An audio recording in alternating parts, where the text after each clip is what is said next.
পর্যন্ত আপনি ভাতা পাননি? না, পাইনি।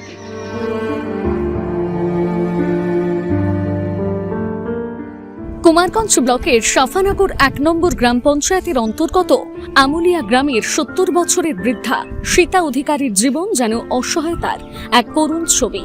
বার্ধক্যজনিত নানা সমস্যায় ভুগছেন তিনি। শরীর দুর্বল, চলাফেরাতেও রয়েছে সমস্যা, কিন্তু অভিযোগ এখনো পর্যন্ত পাননি সরকারি বৃদ্ধ ভাতার সুবিধা। বৃদ্ধার কণ্ঠে শুধুই অসহায়তার সুর। তার আক্ষেপ, আমার খোঁজ নেবে কে, আমার তো কেউ নেই। এই কয়েকটি কথাতেই ফুটে ওঠে তার নিঃসঙ্গ জীবনের দীর্ঘ লড়াই।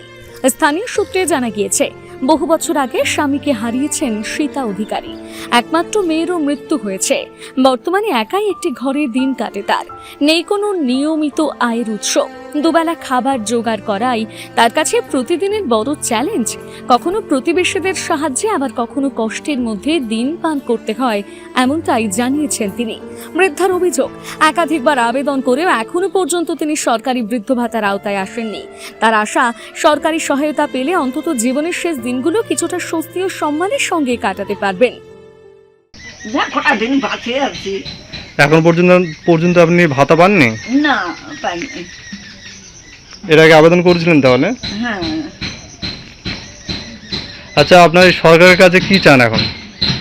ভাতাই চাই। আচ্ছা, আর কোনো সুযোগ সুবিধা? আর কি সুবিধা সব?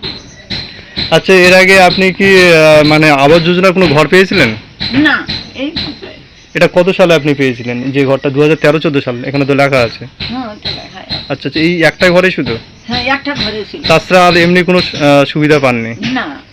আর সংসার কিভাবে চলে? লোকের বাড়ি কাজকর্ম করি, খাই, চলি।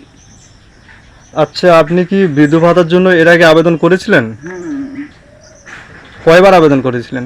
মেলাবার, বহু হিসাব নেই। এখন পর্যন্ত বৃদ্ধ ভাতা পাননি? না। বিডিও, প্রধান, এমএলএ এদেরকে জানিয়েছিলেন? সবাই জানে। তারপরও হয়নি? না।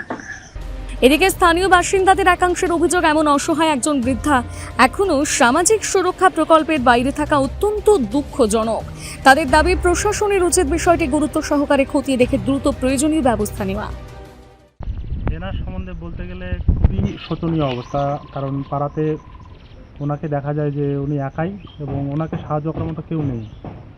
এবং ওনার একটা যদি ভাতা হয়, সরকারি যে বর্তমান সরকার আছে, যদি আচ্ছা, কিছু দিয়ে সাহায্য করা যায়, ভাতার মাধ্যমে যদি সাহায্য করেন, তাহলে উনি দু মুঠো খেয়ে বেঁচে থাকতে পারবেন। আচ্ছা, আচ্ছা। এবং ওনার সাহায্য করার মতো কেউ নেই এখানে। কে সাহায্য করবে? আর এই বয়সে উনি কোথায় যাবেন? তো সরকারের দৃষ্টি, আপনার মাধ্যমে আমি সরকারের কাছে একটা দৃষ্টি আকর্ষণ করতে চাই যে ওনাকে কিছু সাহায্য করা হোক, যেটা ভাতার মাধ্যমেই বা হোক, কিন্তু উনি যদি পান সেটা খুবই ভালো হয় সবার পক্ষে। কারণ এরকম প্রতিবেশী হিসাবে এরকম একটা কষ্টসাধ্য ব্যাপার, মানে জীবনযাপন দেখতেও খারাপ লাগে। দেখতে খুব খারাপ লাগে। আচ্ছা। কুমারগঞ্জ থেকে বিশেষ প্রতিবেদন, নিউজ টুডে।